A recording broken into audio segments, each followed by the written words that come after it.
प्रणाम। मैं यदुवंशी, भ्रष्ट अधिकारी, भ्रष्ट उद्योगपति, भ्रष्ट सरकार तो ईमानदार व्यवस्था में कैसे रह सकता है, खरा बनाम खोटा। हर सफल संस्था की रीढ़ ईमानदार और परिश्रमी लोगों से बनती है।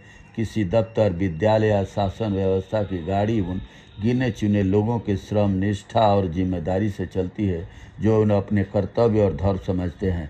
ऐसे लोग बिना किसी पुरस्कार या प्रशंसा की अपेक्षा के अपने हिस्से का काम पूर्ण मनोयोग से करते हैं। इन्हीं लोगों के परिश्रम के कारण ही कई खोटे सिक्के भी सहजता से चल जाते हैं।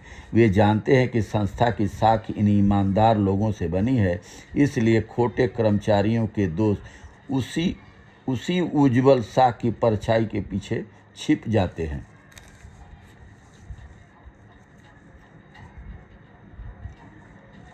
एक कहावत है कि खोटे सिक्के खरे सिक्कों की आड़ में चल पाते हैं। यह तथ्य केवल बाजार या मुद्रा तक सीमित नहीं है, यह तो जीवन के हर क्षेत्र में लागू होती है। वैसे सरकारी दफ्तरों का उदाहरण देखा जा सकता है, जहां असंख्य खरे सिक्के भी हैं। ईमानदार, कर्मठ, जिम्मेदार कर्मचारी पर इनको अक्सर खोटे सिक्कों के साथ सह अस्तित्व बनाकर चलना पड़ता है। वे राष्ट्र की सेवा का भाव लेकर काम करते लोग, अपने काम की साधना समझते लोग, सुबह समय पर पहुंचते लोग, समय से फाइलें निपटाते लोग, घर लौटते समय यह संतोष रखते हैं कि आज का दिन निष्कलंक गया, फलदायी गया। मगर यथार्थ में ऐसे लोग ही धीरे धीरे सबसे अधिक अकेले पड़ जाते हैं, क्योंकि वे व्यवस्था के गैर लिखित नियमों को नहीं जानते। वह नियम जो कहता है कि यहाँ काम से नहीं जन संपर्क से, कुशल व्यवहार से हर गति है। धीरे धीरे ये खरे सिक्के यह महसूस करते हैं कि उसकी चमक आसपास के लोगों की आंखों को चुभती है।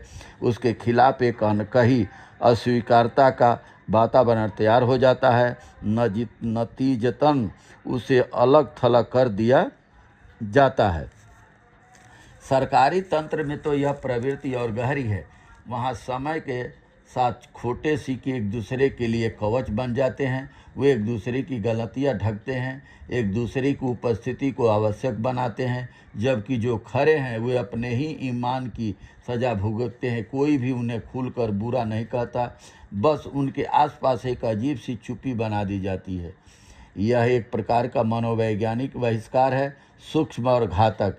इसके असर का अंदाज़ा लगाना क्या इतना मुश्किल है? मनुष्य का मन सदैव समूह की स्वीकृति चाहता है, इसलिए वह अपने अर्तमन की सच्चाई के बजाय समूह के मानदंडों को सत्य मानने लगता है।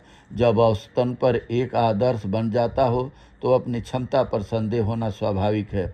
मनुष्य सबसे अधिक सहज तब होता है जब उसे अपने गलत होने का डर नहीं रहता। यही बात कार्यालयों पर भी लागू होती है। यहाँ जो व्यक्ति नियम तोड़ता है वह जानता है कि वह अकेला नहीं है। काम करने वालों को अपेक्षा काम न करने वाले सदैव संख्या में अधिक रहेंगे। यही संख्या बल का आत्मविश्वास उसे निर्भीक बनाता है, और यही निर्भीकता ईमानदारों की असहजता का कारण बनती है। एक उदाहरण देखा जा सकता है। किसी दफ्तर में दो कर्मचारी हैं। पहला हर महीने समय पर फाइलें पूरी करता है, किसी से रिश्वत नहीं लेता। दूसरा काम टालता है, कभी किसी की फाइल रोक देता है, कभी चाय पानी की भाषा में बात करता है। मगर जब अहम वक्त आता है तो दूसरे वाले की मिलनसार प्रवृत्ति और सामाजिक बुद्धिमत्ता की तारीफ की जाती है, जबकि वास्तविक रूप में कार्य करने वाले की अच्छाई केवल तब तक अच्छी लगती है जब तक वह दूसरों को आईना नहीं दिखाती है। खोटे सिक्के चल पाते हैं क्योंकि उनका चलन सामूहिक समझौते से बनता है। कोई उन्हें रोकता नहीं, क्योंकि हर कोई कहीं न कहीं वैसा थोड़ा थोड़ा बन चुका होता है। व्यवस्था में इसे मौन सहमति प्राप्त होती जाती है। धीरे धीरे यह स्थिति इतनी सामान्य हो जाती है कि खरे सिक्के स्वयं को अनुपयोगी समझने लगते हैं। वे या तो घर बैठ जाते हैं या स्वयं को औसत बना लेते हैं, और यही वह क्षण है जहां हम देखते हैं कि बुरी मुद्रा अच्छी मुद्रा को चलन से बाहर कर देती है। यह उक्ति केवल अर्थशास्त्र का ही नहीं, मनोविज्ञान का सबसे क्रूर सत्य उजागर करती है। जब समाज, संस्था और या व्यवस्था में खोटे सिक्कों का बोलबाला हो जाता है, तब खरे सिक्के अपने ही मूल्य से वंचित हो जाते हैं। वे चलन से बाहर हो जाते हैं।